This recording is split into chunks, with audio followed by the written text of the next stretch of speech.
శుక్లాంబరధరం విష్ణుం శశివర్ణం చతుర్భుజం ప్రసన్నవదనం ధ్యాయేత్ సర్వవిఘ్నోపశాంతయే. శ్రీ గురు చరిత్ర అధ్యాయము 17. శ్రీ గణేశాయ నమ. శ్రీ సరస్వత్యై నమ. శ్రీ గురుభ్యో నమ. ప్రస్తావన: ఈ 17, 18, 19 అధ్యాయాలలోని శ్రీ నృసింహ సరస్వతి స్వామి యొక్క అవతార లీలలకు ముఖ్య రంగస్థలమైన అమరపురము నరశోభవాడి క్షేత్ర మహత్యాన్ని, అక్కడ శ్రీ గురుడు చేసిన లీలలను వర్ణిస్తుంది. ఆయన ఒక మూర్ఖ బ్రాహ్మణుని తలపై తమ చేయి పెట్టి సకల విద్యా పారంగతుడుగా చేశాడు. ఇలాంటి లీల శ్రీ స్వామి సమర్థులు 1856-78 జీవిత చరిత్రల్లోని చూడవచ్చు. పేద బ్రాహ్మణ దంపతులకు భుక్తి ముక్తులను ప్రసాదించాడు. ఇలాంటి లీలలు కూడా శ్రీ స్వామి సమర్థ శ్రీ షిరిడి సాయిబాబా జీవిత చరిత్రల్లోని చూడవచ్చు. గంగానుజుడనే భక్తుడి చేత క్షణకాలంలోని త్రిస్థలి, కాశీ, ప్రయాగ, గయా క్షేత్రాల యాత్ర చేయించాడు. ఇలాంటి లీల శ్రీ తాజుద్దీన్ బాబా జీవిత చరిత్రల్లోని చూడవచ్చు. శ్రీ దత్తాత్రేయ స్వామి నేటికి ఇలాంటి సద్గురు రూపాలలోని మానవులను ఉద్ధరిస్తున్నారో వీరి చరిత్రల్లోని చూడవచ్చు. అది గుర్తుంచుకొని మనం ఈ పారాయణము చేయాలి. శ్రద్ధాయుతమైన ఈ అధ్యాయము పారాయణ ఆయా క్షేత్ర దర్శనంతోని సమానము. దేవి తనను ఆశ్రయించిన విద్యాహీనుడితోని శ్రీ గురువును ఆశ్రయించమనియు చెప్పిన లీల. సప్తశృంగీదేవి కాకాజీ అనే భక్తుడితోనూ, చిన్న కృష్ణ అనే భక్తునితోని స్వప్నంలోని శ్రీ మహావిష్ణువు సాయిబాబాను ఆశ్రయించమనడంతోని సరిపోతుంది. దేవతల కంటే సద్గురువు అధికుడనియు ఈ లీలల కర్తము. శ్రీరామకృష్ణ పరమహంసతోని కాశీమాత కూడా అద్వైతానుభూతిని పొందడానికి తోతాపురి అనే గురువును ఆశ్రయించమనడము గమనార్హము. ఇష్టదేవతోపాసన విక్షేప దోష నివృత్తి కోసమేననియు, ఆత్మజ్ఞానానికై శ్రోత్రియును బ్రహ్మనిష్ఠుడు అయిన గురువును ఆశ్రయించాలనియు ఉపనిషత్తులు చెప్పిన దానినే ఈ లీలలు బలపరుస్తున్నాయి. ముముక్షువుకు సద్గురువును ఆశ్రయించడము అత్యావశ్యకమనియు ఈ అధ్యాయము తెలుపుచున్నది. మానవ మాతృడైన గురువును ఆశ్రయించిన వారిని కూడా ఆ రూపంలోని అనుగ్రహించి తరింప చేయవలసినది సద్గురువేననియు క్రిందటి అధ్యాయములోని చివరి లీల తెలుపుతున్నది. శ్రీ సాయి తామే సకల సాధుస్వరూపిననియు భక్తులకు అనుభవం ఇచ్చిన లీలలెంతగానో ఇది పోలియున్నది.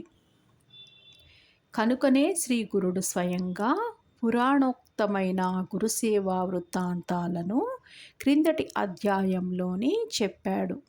కథారంభము: సిద్ధముని ఇంకా ఇలా చెప్పారు. నాయనా, మబ్బు వేసే ముందు చల్లని గాలి వీచినట్లు గురుకథ వినడంలోని నీకు అది వినిపించడం వలన నాకు ప్రీతి కలుగుతున్నది.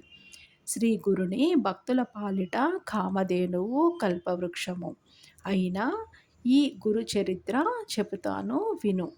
శ్రీ గురుడు కృష్ణాతీరంలోని బిల్లవటి వద్దనున్న మేడి చెట్టు దగ్గర శాస్త్రోక్తముగా చాతుర్మాస్యము చేశారు. అది వినగానే నామధారకుడు నమస్కరించి, స్వామి, భగవంతుడైన శ్రీ గురుడు తపస్సు అనుష్ఠానము ఎందుకు చేశారు? అందరికీ అన్నీ సమర్పించగల ఆయన భిక్ష చేసుకొనడం ఎందుకు అని అడిగాడు. సిద్ధయోగి, నాయన, భగవంతుడైన శివుడు త్రిమూర్తి స్వరూపుడైన దత్తాత్రేయుడు భిక్ష చేయలేదా? మహాత్ములు తీర్థయాత్ర చేయడము, తపస్సు చేయడము కానీ, భిక్షమెత్తడం కానీ భక్తులను ఉద్ధరించటానికి, సాధకులకు సన్మార్గము తెలియచెప్పటానికి మాత్రమే చేస్తారు. అలానే శ్రీ గురుడు కూడా భిక్షావృత్తిని స్వీకరించారు. భక్తానుగ్రహార్థమే శ్రీగురుడు కాలగతిలోని మరుగున పడిన ఉత్తమ తీర్థాలన్నింటినో తిరిగి ప్రకటం చేయడానికే తీర్థయాత్రలు చేశారు.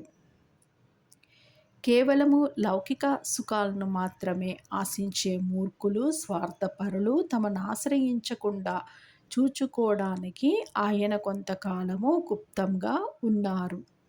కానీ సూర్యుని తేజస్సు, కస్తూరి వాసన ఎలా దాగి ఉండలేవో అలాగే శ్రీ గురుని మహిమ కూడా ఒకనాడు ఈ విధంగా వెల్లడయింది. కరవీరపురంలోని వేదశాస్త్ర పురాణ పారంగతుడైన ఒక బ్రాహ్మణుడు ఉండేవాడు. అతడు కణ్వసాఖ్యయుడు. మహాపండితుడైన ఆయనకు ఒక కొడుకు పుట్టాడు. కానీ అతని చిన్నతనంలోనే తల్లిదండ్రులు మరణించారు. అతడు మందమతి కావడంతోని చదువు ఏమాత్రమూ రాలేదు. మేనమామ గ్రామస్తులతోని కలిసి అతనికి 7వ సంవత్సరంలోని ఉపనయనము చేశాడు. కానీ మతిమరుపు వలన అతడు గాయత్రి మంత్రానుష్ఠానం కూడా చేయలేకపోయేవాడు. ఉపనయనం చేసిన ఒక సంవత్సరానికే మేనమామ కూడా మరణించడంతోని అతడు అనాథుడై భిక్షకెళ్ళేవాడు. ఊళ్ళోని జనము అతనిని ఒరే మందమతి, అంతటి మహాపండితుని పేరు చెడగొట్టిన నీవు ఎందులోనైనా దూకి చావరాదా? నీ జన్మం వ్యర్థము. విద్యావంతుడు వయసులోని చిన్నవాడైనా అతనెక్కడికి వెళ్ళినా సోదరుని వలె విద్య అతని వెంట నుంచి అతనిని కీర్తి గౌరవము లభించేలా చేస్తుంది. అతని శరీరంలోని సర్వదేవతలు నివసిస్తారు కనుక అతడు వయోవృద్ధులకు కూడా పూజనీయుడే.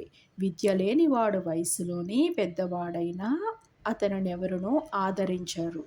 విద్య లేని నీవు పశువు కంటే హీనము అని హేళన చేసేవారు. అతడందుకు భయపడి, అయ్యా, మీరు చెప్పినది నిజమే, కానీ నేనేమి చేయగలను? పూర్వజన్మలోని నేను విద్యాదానం చేయలేదు కాబోలు నాకీ దుస్థితి ఏర్పడింది. దయతో నాకు విద్య అలవడేందుకు ఉపాయమో చెప్పండి అని ప్రాధేయపడేవాడు.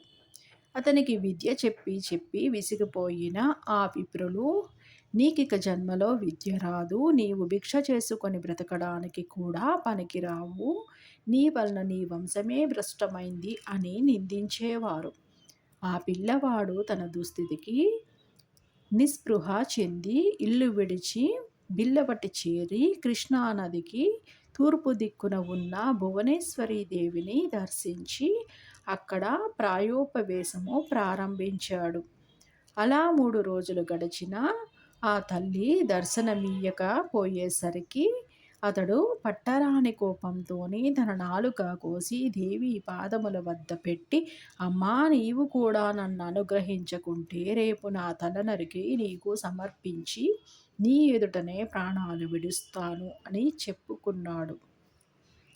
నాటి రాత్రి దేవి అతనికి కలలోని కనిపించి, నాయనా, నాపై అలుగవద్దు. కృష్ణానదికి పడమర తీరాన ఉన్న మేడి చెట్టు క్రింద తపస్సు చేసుకుంటున్న సన్యాసి సాక్షాత్తు శివుని అవతారము.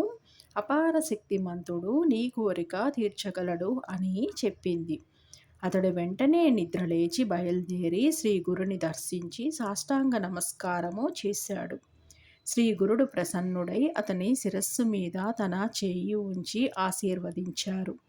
అతనికి వెంటనే నాలుక రావడమే కాక సకల విద్యలు సిద్ధించాయి.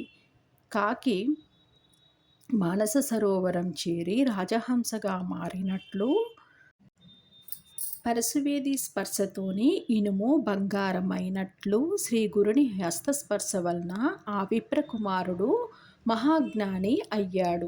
శ్రీ గురుని నివాసం వలన ఆ స్థలము మహామహిమగలదయ్యింది.